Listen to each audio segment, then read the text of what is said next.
करते हैं सातवां numerical. A B C D एक समलंब है। समलंब क्या होती है? ऐसी चतुर्भुज जिसकी कोई दो भुजाएं समांतर हो। जिसमें यहाँ दे रखा है कि ए बी और डी सी दोनों क्या आपकी समांतर हैं, और ए डी बराबर बी सी, ए डी और बी सी आपकी बराबर दे रखी हैं। देखिए आकृति जैसे आकृति में दिखा रखा है। दर्शाइए कि क्या क्या बताना आपने। कोण ए बराबर बी के है, ये कोण ए और ये कोण बी आपस में बराबर है। कोण सी बराबर डी के, कोण सी और डी बराबर है, ये हमने बताना है।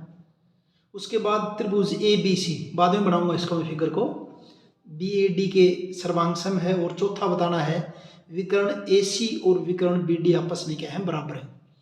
संकेत भी इसमें साथ में दे रखा है कि ए बी को बढ़ाइए, जैसे ए बी को आगे बढ़ा रखा है, बुक में दे रखी है ऐसी कैसी फिगर, ये आगे बढ़ाइए और सी से होकर, फिर सी से होकर डी ए के समांतर एक रेखा खींचिए। ये डी ए है, इसके समांतर एक रेखा खींच दी सी से, जो कि ए बी को बढ़ाने पर कहाँ काट रही है? ई पर प्रतिच्छेद करती है। अब क्योंकि ए बी और डी सी तो समांतर हैं ही, और ये हमने सी ई समांतर डी ए खींच दी, तो इसका मतलब ये आपकी ए ई सी डी क्या हो गई है? समांतर चतुर्भुज हो गई है। जब जरूरत पड़े तब इसकी भी बात करेंगे। ठीक है, फिलहाल तो इस फिगर की बात, इस फिगर में क्या क्या दे रखा है। करते कैसे इसको देखिए, स्टार्ट कैसे करते हैं। तो रचना, तो आप इसको दोबारा लिख सकते हैं, इसी रचना को, इसी को दोबारा लिख सकते हैं। क्या करेंगे? रचना में लिख देता हूँ यहाँ पे, सोल्यूशन इसका और रचना, ये तो संकेत दे रखा ना, हम लिखते हैं रचना अपनी तरफ से। ए बी को बढ़ाइए, सेम वही वाली बात, ए बी को बढ़ाइए और सी से होकर, सी से होकर डी ए के समांतर, डी ए के समांतर एक रेखा खींची, समांतर एक रेखा खींचिए, एक रेखा खींचिए जो बढ़ी हुई भुजा ए बी को, जो बढ़ी हुई भुजा ए बी को ई पर प्रतिच्छेद करे। बढ़ी भुजा ए बी को ई पर प्रतिच्छेद करे। ये तो रचना करी हमने इसके अंदर। अब देखिए ये जो चतुर्भुज आपकी ए ई सी डी, सॉल्यूशन करते हैं शुरू इसका। फर्स्ट पार्ट जो हो, फर्स्ट पार्ट यहाँ लिख देता हूँ। चतुर्भुज ए ई सी डी में, चतुर्भुज ए ई सी डी में क्या क्या इसमें देखिए, ए समांतर डी सी, ए समांतर डी सी, क्यों? ये तो दे रखा है ए बी समांतर डी सी कहो या ए ई समांतर डी सी कहो, ये तो एक ही बात है। क्या आपका दिया है, दे रखा है, ठीक है। और ए डी समांतर सी, अभी रचना से किया है, ए डी समांतर सी ई, ये किससे हुआ? रचना से। तो सम्मुख भुजाएं ए डी सी ई के समांतर और ए ई डी सी के समांतर, तो ये क्या हो गया? आपकी समांतर चतुर्भुज हो गई है। अतः अतः ए ई सी डी, ए ई सी डी समांतर चतुर्भुज है, समांतर चतुर्भुज है। ठीक है भाई। तो अगर ये समांतर चतुर्भुज है तो फिर क्या होगा इसमें देखिए, ए डी किसके बराबर हो जाएगी? सी के समान। अगर ये समांतर चतुर्भुज है तो ए डी बराबर किसके हो जाएगा? सी के। ए डी बराबर किसके? सी के। कारण क्या लिखेंगे? समांतर चतुर्भुज की सम्मुख भुजाएं समान होती हैं। समांतर चतुर्भुज की समूह भुजाएं समान होती हैं, AD बराबर CE के। फिर AD बराबर BC ये दे रखा है, यहां दे रखा दिया हुआ है AD बराबर BC, AD बराबर BC क्या दिया है। अगर मैं इन दोनों को देखूं, नंबर भी दे देता हूं इसको, ये समीकरण 1 है मान लीजिए, ये समीकरण 1 है, ये समीकरण है 2 आपकी। समीकरण 1 तथा 2 से, समीकरण 1 तथा 2 से, 1 और 2 में देखेंगे AD बराबर CE, AD बराबर BC, तो इसका मतलब क्या, CE और BC बराबर होगी। CE बराबर किसके हो गया आपका, BC के। अब त्रिभुज BCE में, इस त्रिभुज में देखिए BCE में, त्रिभुज BCE में CE बराबर BC प्रमाणित, अभी अभी हमने बराबर किए हैं, प्रमाणित है भी, ठीक है।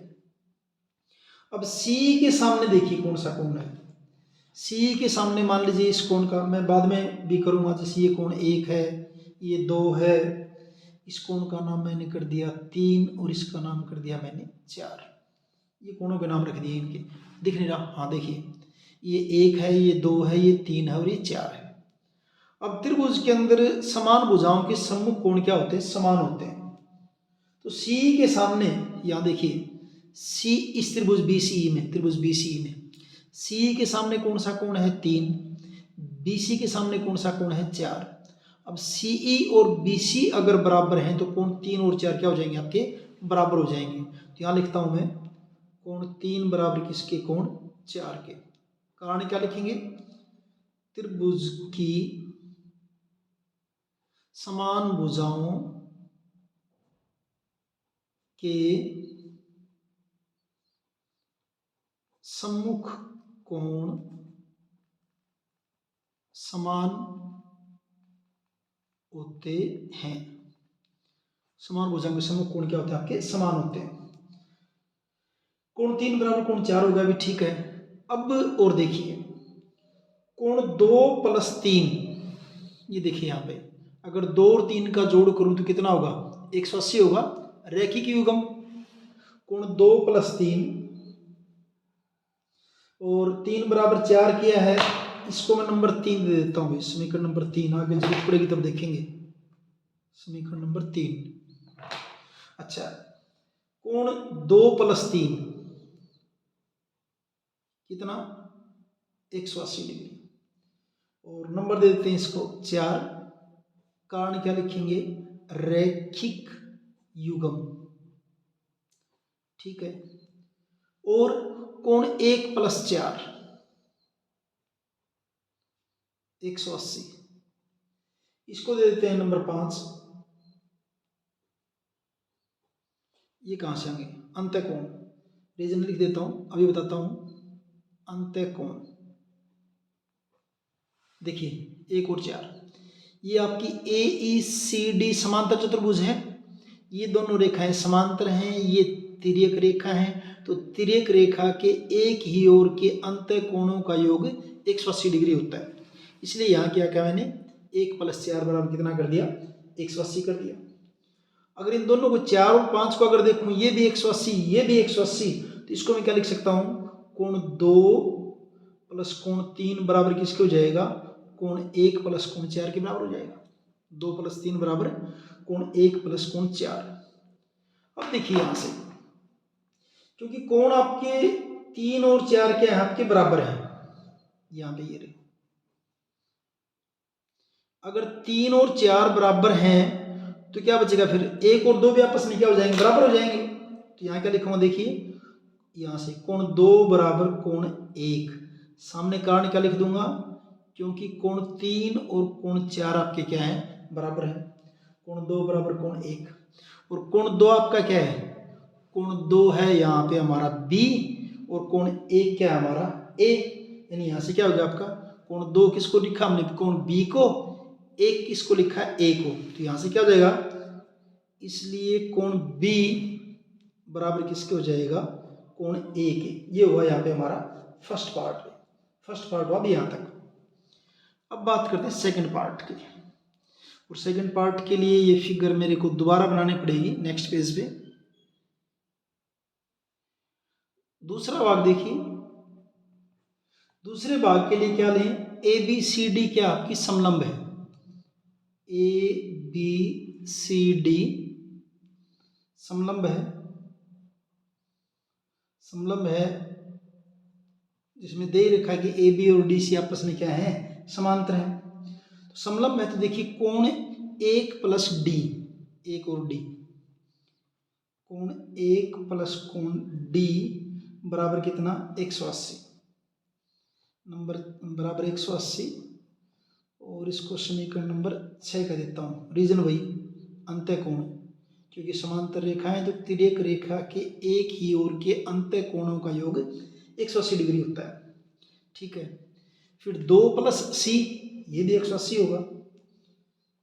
कोण 2 प्लस कोण सी बराबर 180 डिग्री, इसको समीकरण 7 कह दिया। और ये भी क्या आपके अंत्य कोण है। ठीक है भाई, इन दोनों से क्या होगा, फिर ये भी 180 के बराबर, ये भी 180 के बराबर है, तो क्या लिख दें हम इसको, कोण 1 प्लस कोण डी बराबर कोण 2 प्लस कोण सी।